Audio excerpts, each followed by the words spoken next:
Estamos muito felizes porque, graças a esse orçamento, nós vamos poder ampliar o auxílio gás que foi uma lei que eu aprovei aqui em 2022, aliás, em 2021, mas que só era paga para 5 milhões de famílias e agora será paga para 20 milhões de famílias. Da mesma forma, vamos executar o programa Pé de Meia, que vai garantir recursos para os jovens que estão estudando no ensino médio. E, por fim, queria dizer que nós temos mais 15 bilhões de reais para o programa Minha Casa Minha Vida, que será fundamental para impulsionar esse programa. Nosso governo, apesar de ter um arcabouço que limita os gastos e apesar de conviver com uma taxa de juros absurda, tem feito com que esse país cresça, se desenvolva e a renda seja distribuída. Então, vamos aprovar esse orçamento, porque esse orçamento vai impulsionar o desenvolvimento do país. Redação final do PLN 26 de 2024. Em votação na Câmara dos Deputados. Os deputados e deputadas que aprovam a redação final permaneçam como se encontram. Aprovado. Em votação no Senado Federal. As senadoras e os senadores que aprovam a redação final permaneçam como se encontram. Aprovada a redação final. O PLN 26 de 2024 vai à sanção presidencial. Fazer um registro também de agradecimento da construção política em relação às lideranças partidárias, sejam de partidos da base do governo, sejam de partidos da oposição, que puderam, ao longo deste período, levar o seu ponto de vista, as suas ponderações, as suas manifestações em aprimoramento ao orçamento público do Estado brasileiro. E na condição de presidente do Senado e do Congresso Nacional, dar um abraço caloroso também à Sua Excelência, o presidente da Câmara dos Deputados, deputado federal Hugo Mota, e dizer ao deputado Hugo Mota da nossa satisfação, da nossa felicidade de estarmos convivendo num ambiente de pacificação na relação política institucional entre a Câmara dos Deputados e o Senado da República. Dizer também aos deputados e deputadas os meus agradecimentos pelo carinho, pelo apreço, pela cordialidade. Dizer a Vossas Excelências que é uma honra presidir o Congresso Nacional e saber da importância, da magnitude dos nossos compromissos com o Brasil a partir do Poder Legislativo brasileiro.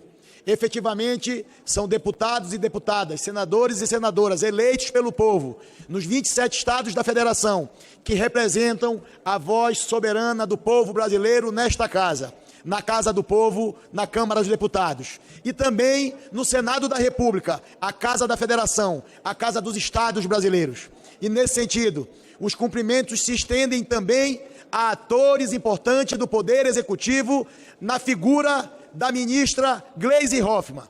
A ministra Gleisi Hoffmann, num debate franco, honesto e verdadeiro, construiu nos últimos dias um entendimento maduro e honesto com o Congresso Nacional, mostrando aonde o Poder Executivo e o governo poderiam ceder na construção desta peça orçamentária que pudesse privilegiar o Parlamento brasileiro, as obras estruturantes do governo federal e, como exemplo, o Programa de Aceleração de Crescimento, mas, ao tempo, reconheceu a todo instante a importância do Parlamento brasileiro participar efetivamente da construção do orçamento do Brasil.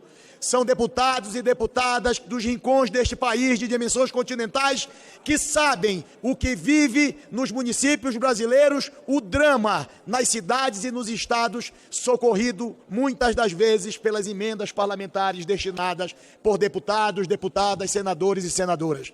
E esse entendimento só foi possível com muito diálogo, numa construção institucional, aonde o orçamento que nós entregamos para o Estado brasileiro é um orçamento construído a várias mãos, com vários atores, com várias instituições, que procuraram os relatores setoriais na Comissão de Orçamento, levando as suas demandas, sejam de ministérios do Brasil, de instituições filantrópicas, de entidades da sociedade civil organizada, que buscaram um relator, buscaram o presidente, mostrando os seus desejos, os seus anseios, para uma peça pública orçamentária que pudesse representar a vontade da maioria. Uma peça que foi aprovada nesta noite de hoje, de acordo com as diretrizes que o governo apontou.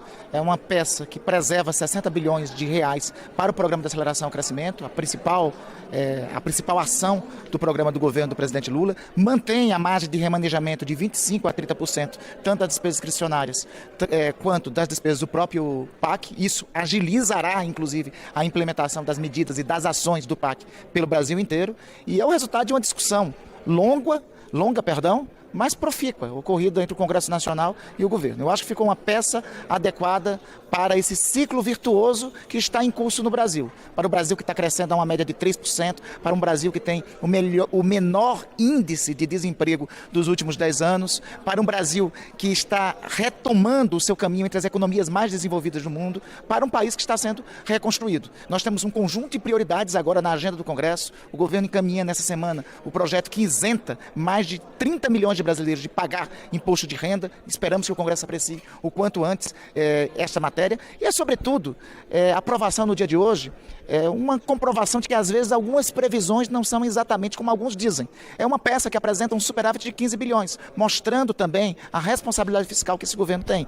E é uma peça que ocorre, a sua aprovação, na primeira semana, na segunda semana após a nomeação da ministra Gleice Hoffmann para o Ministério das Relações Institucionais e da Articulação Política do governo. Também frustrando algumas perspectivas que alguns tinham de que teria sido uma medida equivocada a nomeação da ministra Gleice. A ministra Gleice mostra também a sua competência junto com o conjunto dos líderes partidários que construíram no dia de hoje a aprovação dessa peça orçamentária.